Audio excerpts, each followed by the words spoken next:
Warahmatullahi wabarakatuh. Perkenalkan, nama saya Vivian Sahriati dengan NPM 18650-047. Pada kesempatan kali ini saya akan mereview materi yaitu manajemen proyek TI. Langsung saja, memahami masalah user, yaitu tujuan dari fase definisi adalah untuk memahami dengan baik masalah-masalah yang dihadapi oleh user dalam memperkirakan biaya dan waktu penyelesaian proyek. Ada 3 aktivitas utama yang harus dilakukan dalam fase definisi. Pertama, harus memahami dengan baik masalah-masalah yang dihadapi oleh user. Ada apa saja yang dibutuhkan untuk menyelesaikan masalah tersebut. Kedua, harus memutuskan proyek akan dilaksanakan atau tidak. Jika keputusannya adalah melaksanakan proyek tersebut, harus ada menganalisis semua resiko-resiko yang mungkin terjadi yang dapat menggagalkan proyek tersebut. Analisis ini sangat membantu dalam penulisan proposal yang berisi rincian mengenai proyek apa yang akan ditawarkan, kapan dan berapa biayanya, termasuk biaya untuk risiko-risiko yang mungkin terjadi. Pertama, menulis dokumen, yaitu dokumen yang berisi rincian kebutuhan user. Dokumen RD harus jelas dan lengkap sehingga tim proyek dapat memperkirakan biaya penyelesaian proyek tersebut. Kejadian penting pertama yang akan dihadapi berupa persetujuan atau penandatangan dokumen RD oleh user dan tim proyek. Selanjutnya, menulis pendahuluan perencanaan proyek atau preliminary project plan. PP merupakan langkah pertama dalam merencanakan langkah-langkah berikutnya yang harus diambil untuk menggabungkan produk dan sumber-sumber apa saja yang dibutuhkan untuk setiap langkahnya. Rencana tersebut menggambarkan berapa lama sumber-sumber tersebut akan diperlukan dan berapa banyak biaya yang akan dikeluarkan. Ketiga, harus memberikan perkiraan ini kepada user dalam bentuk proposal. Seberapa jauh perkiraan tersebut dapat dipertanggungjawabkan? Ada 2 alasan dalam hal ini. Pertama, kita tidak begitu ahli dalam memperkirakan sesuatu. Kedua, perkiraan tersebut dibuat pada saat masih dalam tahap pendefinisian masalah, di mana pada saat itu baru sebagian kecil informasi yang kita peroleh adalah masalah yang sedemikian luas. Jika tidak yakin dengan kebutuhan yang telah digambarkan secara akurat dalam dokumen RD, disarankan untuk membagi proyek tersebut menjadi 2 tahap. Fase analisis sebagai proyek pertama diikuti dengan fase sebelumnya sebagai proyek kedua. Pada saat pendefinisian proposal, Anda hanya akan menjadi analisis saja, dan ini disebut proposal analisis. Setelah analisis akan ada proposal pengembangan. Kedua hal ini disebut dengan 2 fase proposal. Kejadian penting yang terdapat di sini adalah pembelian proposal oleh user.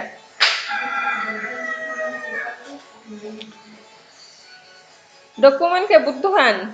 RD menyatakan masalah-masalah yang dihadapi user dan solusi umum yang dibutuhkan. Bahasanya berorientasi pada bahasa yang digunakan oleh user sehari-hari dan jauh dari bahasa komputer. Kadangkala dokumen RD digunakan sebagai permohonan untuk sebuah proposal ketika user menawarkan proyeknya kepada kontraktor luar. Tanya jawab dengan user. Proses tanya jawab dilakukan untuk mendapatkan informasi yang tepat dari user. Untuk memperoleh RD yang baik, user akan memberikan semua informasi yang Anda butuhkan dan tidak memberikan semua informasi. Ya. Tim proyek interview berkewajiban untuk mempelajari semua bisnis user, memahami teknologi user, dan mengajukan pertanyaan-pertanyaan. Masalah terbesar berkaitan dengan pemakaian akhir end user yang sesungguhnya petugas pemasukan data atau petugas pengiriman barang yang berada di gudang. Seringkali manajer atau supervisor mengatakan bahwa pemakaian akhir sangat sibuk dan tidak mampu untuk memberikan informasi yang dapat dipercaya. Terkadang manajer merasa dilangkahi atau diremehkan jika berhubungan langsung dengan pemakaian akhir yang berada di departemen mereka. Solusi dari masalah ini adalah mendidik para wakil tim proyek tersebut bagaimana pentingnya komunikasi dengan para pemakai akhir yang sebenarnya. Jika masukan yang mereka kemukakan tidak mendapat tanggapan pada awal pendefinisian, akan sangat mungkin terjadi perubahan-perubahan di kemudian hari. Dan hal ini berarti akan membutuhkan biaya yang cukup mahal untuk memperbaikinya. Mintalah izin dari manajer yang berwenang pada saat akan mewawancari orang-orang. Siapkan rencana untuk melakukan wawancara. Pelajari tentang bisnis yang mereka lakukan dan tulislah pertanyaan-pertanyaan yang akan diajukan. Berikut ini pertanyaan yang berhubungan dengan wawancara yang akan dilakukan. Pertama, cari tahu tentang aliran informasi yang ada dalam perusahaan tersebut. Mulailah dengan pertanyaan-pertanyaan seperti informasi apa saja yang dibutuhkan untuk menjalankan kegiatan bisnis perusahaan, seberapa penting aliran data, baik antara departemen maupun antara individual. Tentukan frekuensi, waktu, dan keakuratannya.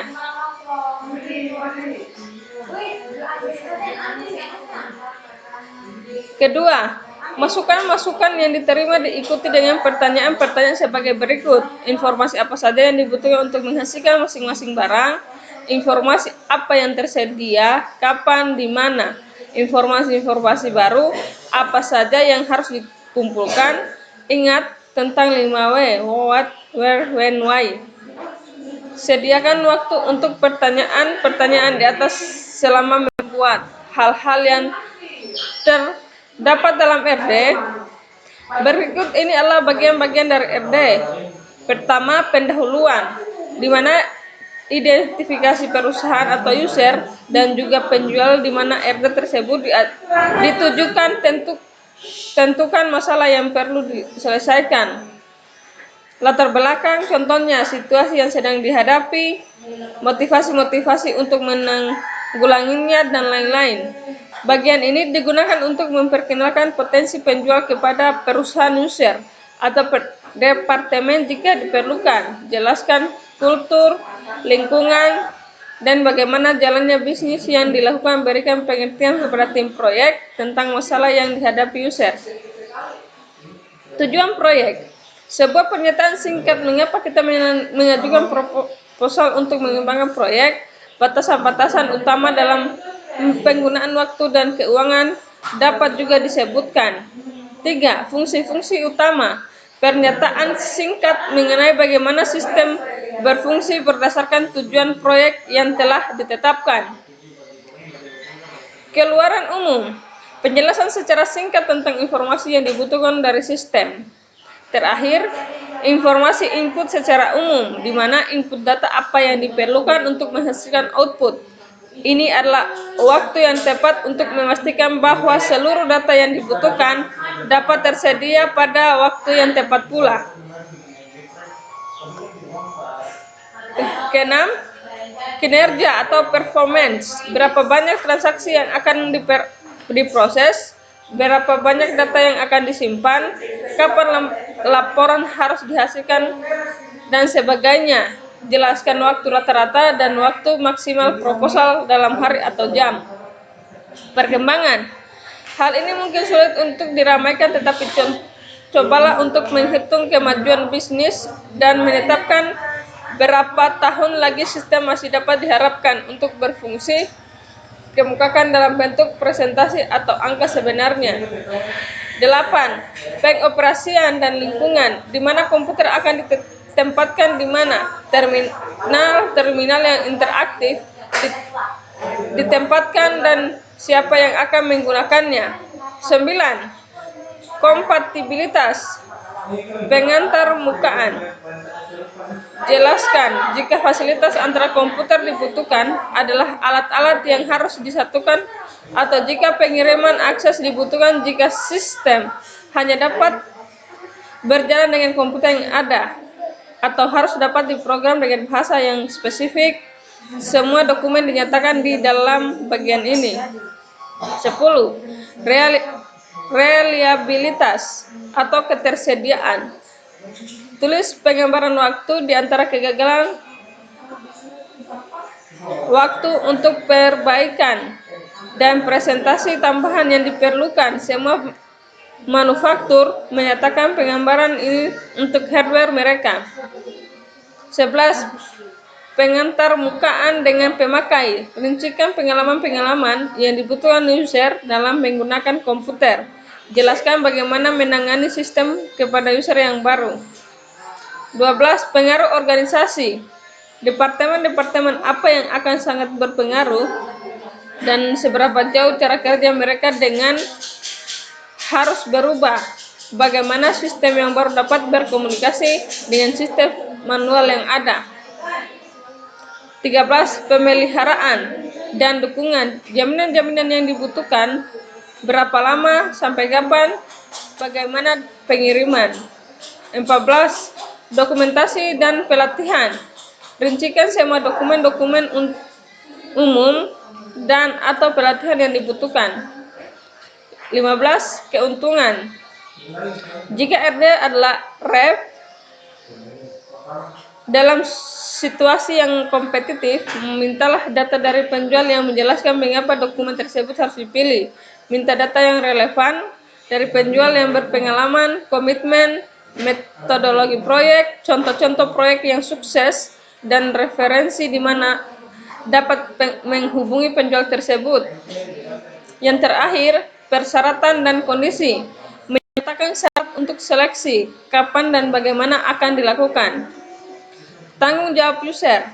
Meskipun user tidak menulis RD, dia bertanggung jawab untuk menyediakan wawancara tim proyek yang dapat dipercaya dan informasi tepat pada waktunya.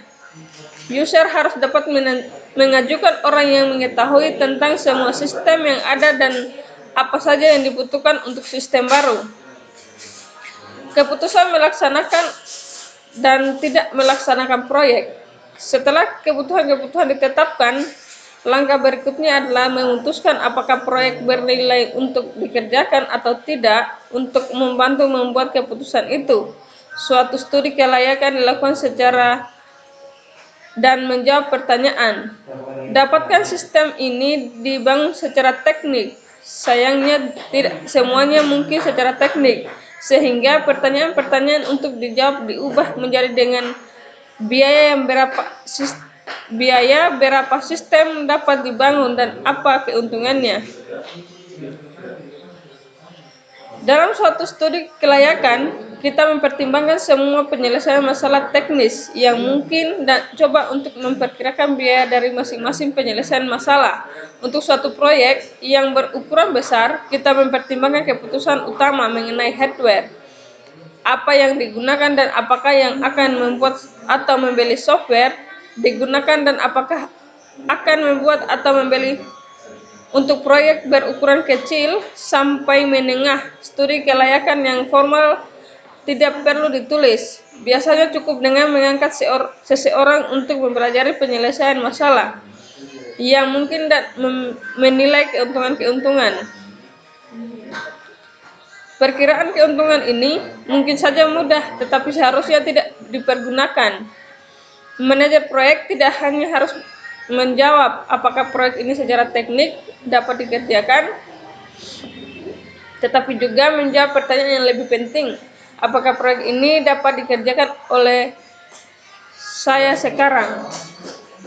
Manajer proyek harus bertanya pada diri sendiri, apakah proyek yang ada memiliki peluang untuk sukses atau proyek tersebut akan mengalami kegagalan disebabkan oleh terbatasnya sumber-sumber pengetahuan atau risiko di luar kekuasaannya. Tidak terkira proyek-proyek telah gagal secara keseluruhan maupun sebagian,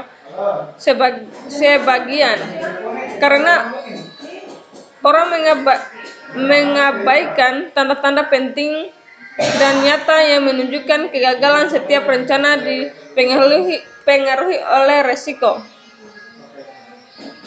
Manajemen risiko, menurut sejarah, industri pemrosesan data telah membuat reputasi yang buruk sekali karena meremehkan proyek-proyek yang ada. Ketika ditanya tentang alasannya, proyek ahli pemrosesan data membela diri dengan memberikan pernyataan seperti, "Saya menilai dengan benar berdasarkan fakta-fakta yang diberikan kepada saya." Alasan yang menumpuk adalah si pemakai mengubah pikirannya, tidak pernah memberitahukan saya tentang, dan departemen yang lain menjanjikan, dan manajemen tingkat atas penilaian. Dengan kata lain, itu bukan kesalahan saya.